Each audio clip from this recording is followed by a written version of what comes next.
We watched Nightmare Before Christmas, and it's not technically a Halloween movie. I don't think it's It's more of a Christmas movie, but it did have an October release. Did it?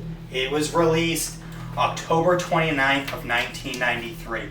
Normally they would release them in December, but this time they released it in October, which ended like a streak of like a while. Actually, since 1967's Jungle Book, apparently, according to IMDb. Okay, but like it's still like a Christmas movie. But it was released 2 days before Halloween. Like the movie begins at the end of Halloween. Like you see the opening ceremony and then it's like... But the movie's about Christmas, as if it was done by the people of Halloween World. Yes. So really, in grand scheme of things, it's if the Halloween season never ends, and as we lead into the Christmas time... Well, no, they end up bringing that out to the real world because Jack Skellington then becomes Santa Claus and drops off a whole bunch of crappy gifts. Yeah, the first gift that he brings a kid is a shrunken head. Yeah. That the kid grabs right when his parents come out and see him after he, shoots back up the chimney. That would be not cool. Or it's like Beetlejuice, like his.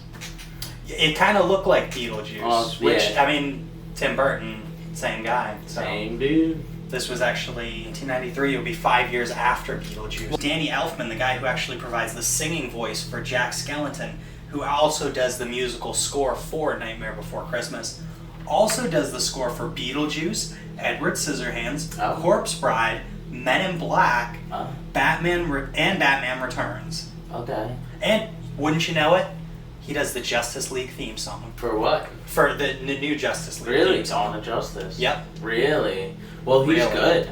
He's good. He's really good. He's good. He's a good composer. Yeah, he does the singing voice for Jack Skellington. And then Chris Sarandon does the regular voice. Didn't someone else direct this? Someone else wrote this or directed it? I know Tim Burton wasn't. It was a Tim Burton story. Yeah, Henry Selick directed it. Yes. And it was produced by Tim Burton and Denise. See, when I was a kid, I always thought it was just Tim Burton because he had such a name. But that was a surprise apparently to he's me, just like the producer of the movie. Yeah. And he's credited with creating the characters. Yeah. So, whatever that means. Well, it's all in his head, I guess, because, he's wild like that. All of his, scenes in his movies are kind of like that dark, the buildings are crooked and... This is a really dark Christmas movie, if we're gonna call it that. This is one of the darker Christmas movies that's but I guess not necessarily to me it was always a Christmas movie. I don't know. It was that in between. It's a holiday movie. It was that in between gearing up for Christmas. You watch it in the beginning of December. It's Christmas for all the goth kids that never want Halloween to end. Yeah. And are pissed off when people are talking about Christmas in October. Yeah. But I mean, the Boogeyman, he was great. That's a great reveal at the end. Boogeyman is played by Ken Page, who you may also know is one of the directors for All Grown Up, the teenage Rugrats show. Okay. Yeah, that's just one of the things. That's at least the thing that I was familiar with his work. That's wild. That's the guy, Ken Page. All of the mayor's cries to the city for help during the his Two-Face. Oh my god, he was just giving me he was fucking fantastic. That he was voice. Funny. Played by Glenn Shaddix, who actually plays the Tar Master in the Tar Monster rather in Scooby-Doo Cyber Chase and Otho in Beetlejuice. There's something, I remember, there's something else, another wild fact about him. Oh, about Glenn Shaddix? Yeah. I just know Scooby-Doo Cyber Chase was the last probably Scooby-Doo animated movie that I watched. No, he's done something interesting. You're saying Scooby-Doo isn't interesting? I mean, but Cyber Chase, I don't even know what that is. That's the one where they get sucked into the internet. I mean, were there any other interesting things or things you enjoyed? What about Scooby-Doo? No. About... Do you think this, when you were a kid, was a spooky... It's funny, I might have watched this once or twice when I was a kid, and both times it was under duress.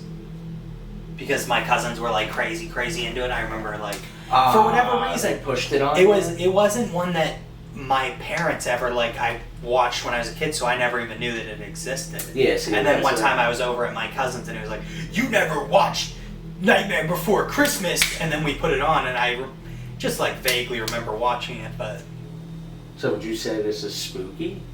this is, I mean, for what it is, it's a PG rated movie, so you wouldn't go into it thinking, oh my god, I didn't get genuinely frightened by this. This is something that would frighten its general audience, which would be kids. I was yeah, but that's what I'm saying. Like, what about when? Oh, but how old were you when you watched it? I mean, I was maybe like 8 or 9, but I don't 'Cause remember being frightened by There's it. some at all. like scenes where like when like he smiles and it's all dark and like that's a creepy scene. Like all the doctor scenes. Like I don't know. When I was For a some kid, reason- those were creepy. There was nothing that was ever animated that necessarily freaked me out, because I always kind of had in my mind like that this, Is my Clay- suspension of disbelief could only go so far because I knew that this was fake. Okay, Maybe it would yeah, I stick mean- with me later on, like, oh, that's Yeah. kind of a creepy image So or something. But you're- in the moment, So even though it was fake, you're telling me you didn't wanna somehow be in that forest with all those doors? oh, well, yeah, absolutely. Yeah, I think like first off, Tim Burton needs to step up and just do something already with that. 'Cause, Yeah, like, right. we still want it. Absolutely. Easter Bunny's got to get some revenge for getting unwrongfully kidnapped Yeah. by Jack Skellington's henchmen during the He movie. should go. He should go take over Halloween and just put eggs everywhere. That's People would true. be like, what? And he has like Jesus too. Yeah, I mean, yeah. So I mean, who knows if There's he'll that. play a part in it. I don't think so. I don't think Tim Burton's that kind of guy. that would be so expensive. But then again, it wasn't even him directing it, so. How many spooky ghosts would you give this? Honestly, I would give this 4.75 spooky ghosts Wow, that's... for what it is. It's a that's it's a high. PG movie. It's a quick Halloween movie. It's not a horror movie. It's Well, that's what I'm saying. That's why You know? I think that's really high. but it's a fantastic Halloween Yeah, but movie. that's the thing. And this Well, was probably the first time that I genuinely watched it from start to finish too, as a 25-year-old.